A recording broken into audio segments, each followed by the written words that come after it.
ఈరోజు 78వ స్వాతంత్ర దినోత్సవం సందర్భంగా తెలుగుదేశం పార్టీ నాయకులు కార్యకర్తలందరూ కూడా ఈరోజు మేము నూతనంగా గతంలో ఉన్న పార్టీ ఆఫీసుని అది దూరంగా ఉన్నందువల్ల సౌకర్యంగా లేదని మా నాయకులు కార్యకర్తలు అందరూ విన్నవించుకున్న సందర్భంగా ఈరోజు 78వ స్వాతంత్ర దినోత్సవం సందర్భంగా నూతనంగా ఈరోజు ఆఫీసును ఏర్పాటు చేసుకున్నాం.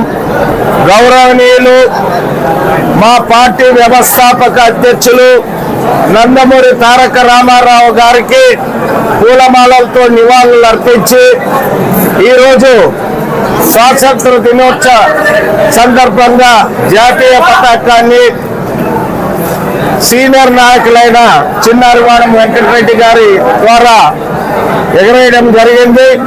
ముఖ్యంగా ఎన్డీఏ ప్రభుత్వం మేమందరూ కూడా మా నాయకులు కార్యకర్తలు కూడా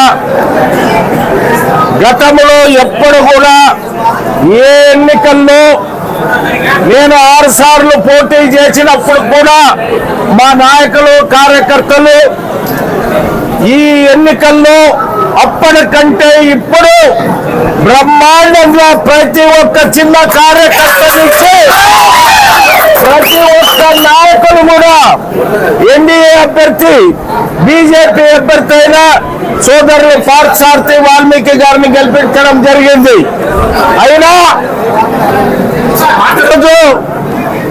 మా కార్యకర్తలకు కానీ మా నాయకులకు కానీ మేము అధికార పార్టీలో ఉన్నామా లేదా అనే అనుమానం కలుగుతూ ఉంది. ఎందుకంటే ఎంతో కష్టపడి మేము గెలిపించుకున్నాం. మా నాయకులు కార్యకర్తలకి మా ప్రభుత్వం వచ్చిందనే ఆనందం కూడా లేకుండా ఇది మా నియోజకవర్గంలో. కాబట్టి మేము మా అందరి సహాయ సహకారాలతో గెలిచిన అభ్యర్థి అయిన పార్థసారథి గారికి ఇప్పటికీ మేము ఒకటే విజ్ఞప్తి చేస్తున్నాం.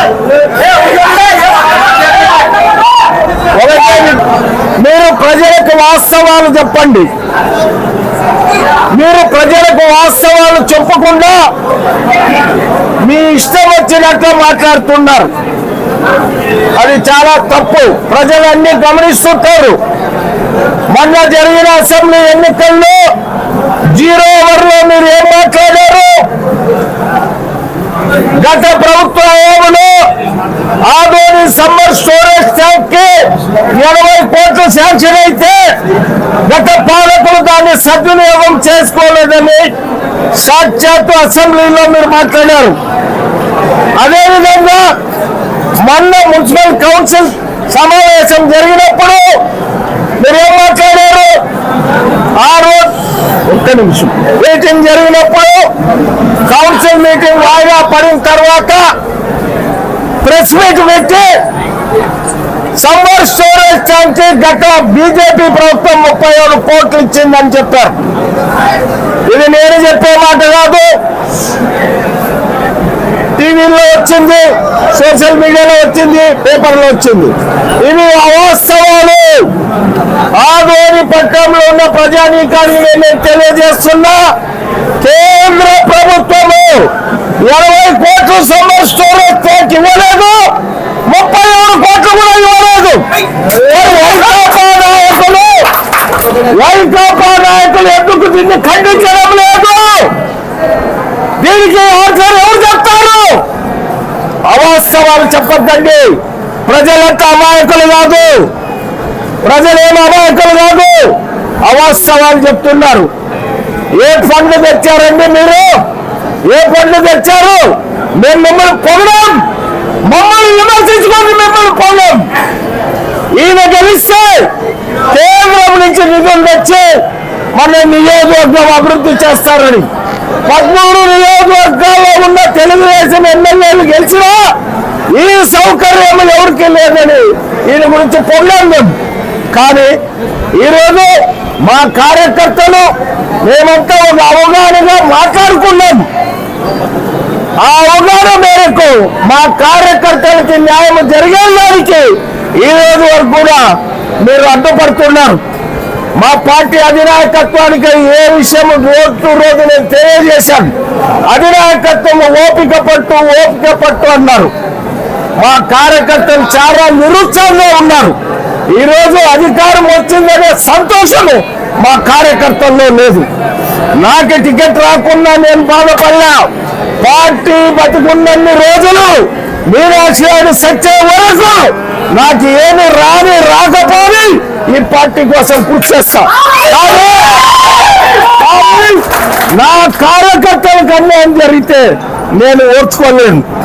ఇప్పుడు కొన్ని చెప్పాను మీకు, ఇంకా చాలా ఉన్నాయి.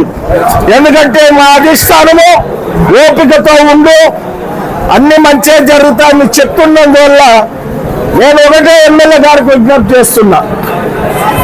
మీరు నేను చేసే కార్యక్రమాలు ప్రజలకు తెలియాలి అని చెప్తున్నారు. వాస్తవం మేము కాదని మీరు తెలియజేయండి, కానీ వాస్తవాలు చెప్పండి. దీనికి ఆన్సర్ ఏమిస్తారు? 80 కోట్లని అసెంబ్లీలో చెప్పారు, ఈడొచ్చి 37 కోట్లు చెప్పారు. మరి గత వైకాపా పాలకులు నోరు మెలుపడం లేదు. ఎందుకు మెలుపడం లేదు? నేను సూటి అడుగుతున్నా వైకాపా పార్టీ వాళ్ళని. వాస్తవమా ఇది? మరి వస్తే మీరు దాన్ని ఖర్చు పెట్టలేదా చెప్పాలి. వాళ్ళు ఏమి ఎలక్షన్ మీ ఇద్దరి మధ్యలో ఎందుకు చెప్పడం లేదు? ప్రజలు అనుకుంటున్నారు. దీన్ని నివృత్తి చేయాలి. అవాస్తవాలు మీడియా ముందు మాట్లాడేటప్పుడు వాస్తవాలు మాట్లాడాలి, ప్రజలకు తెలియాలి అని చెప్తున్నారు. వాస్తవం మేము కాదని మీరు తెలియజేయండి, కానీ వాస్తవాలు చెప్పండి. దీనికి ఆన్సర్ ఏమిస్తారు? 80 కోట్లని అసెంబ్లీలో చెప్పారు, ఈడొచ్చి 37 కోట్లు చెప్పారు. మరి గత వైకాపా పాలకులు నోరు మెలుపడం లేదు. ఎందుకు మెలుపడం లేదు? నేను సూటి అడుగుతున్నా వైకాపా పార్టీ వాళ్ళని. వాస్తవమా ఇది? మరి వస్తే మీరు దాన్ని ఖర్చు పెట్టలేదా చెప్పాలి. వాళ్ళు ఏమి ఎలక్షన్ మీ ఇద్దరి మధ్యలో ఎందుకు చెప్పడం లేదు? ప్రజలు అనుకుంటున్నారు. దీన్ని నివృత్తి చేయాలి. అవాస్తవాలు మీడియా ముందు మాట్లాడేటప్పుడు వాస్తవాలు మాట్లాడాలి, అవాస్తవాలు మాట్లాడకూడదు. ప్రజలు ఎవరు అమాయకులు కాదు. చర్చ జరుగుతూ ఉంది. మార్నింగ్ వాక్ చేసేవాళ్ళు కానీ, కట్టల మీద ఉదయం టీ తాగేవాళ్ళు కానీ 80 కోట్లు సమ్మర్ స్టోరేజ్ ట్యాంక్ వచ్చిందంట, 37 కోట్లు వచ్చిందంట. ఏం చేశారు అనే క్వశ్చన్ ఉంది. కాబట్టి మేము ఇండియా కూటమి మేము బలపరుస్తాం, మద్దతు ఇస్తాం, సహకరిస్తాం. ఎన్నికల ముందు ఏ రకంగా ఉన్నామో 5 సంవత్సరాలు కూడా అదే రకంగా ఉండాలనేది మా క్యాడర్ కానీ మా నాయకులు కానీ అందరి అభిప్రాయం అదే. దయచేసి మా నాయకులు కూడా కొంతమంది అర్థం చేసుకోండి. భవిష్యత్తు మీదే. నాకు వయసు అయ్యింది 75 సంవత్సరాలకి, ఇంకా 5 ఏళ్ళు భవిష్యత్తు మీకుంటుంది. పార్టీని కాపాడండి. పార్టీ నాశనం అయిపోతే ఎవరికి భవిష్యత్తు ఉండదు. మన కార్యకర్తల నియోజకవర్గంలో అధికారం వచ్చిందని ఒక్క సంతోషం లేకుండా ఉన్నాం ఈరోజు. దయచేసి అందరూ అర్థం చేసుకోండి. మన పార్టీ, మన నాయకులు, మన కార్యకర్తలు కాపాడదాం. ఆయన కూడా మద్దతు ఇస్తాం. ఆయన కూడా మాకు గౌరవించాలి.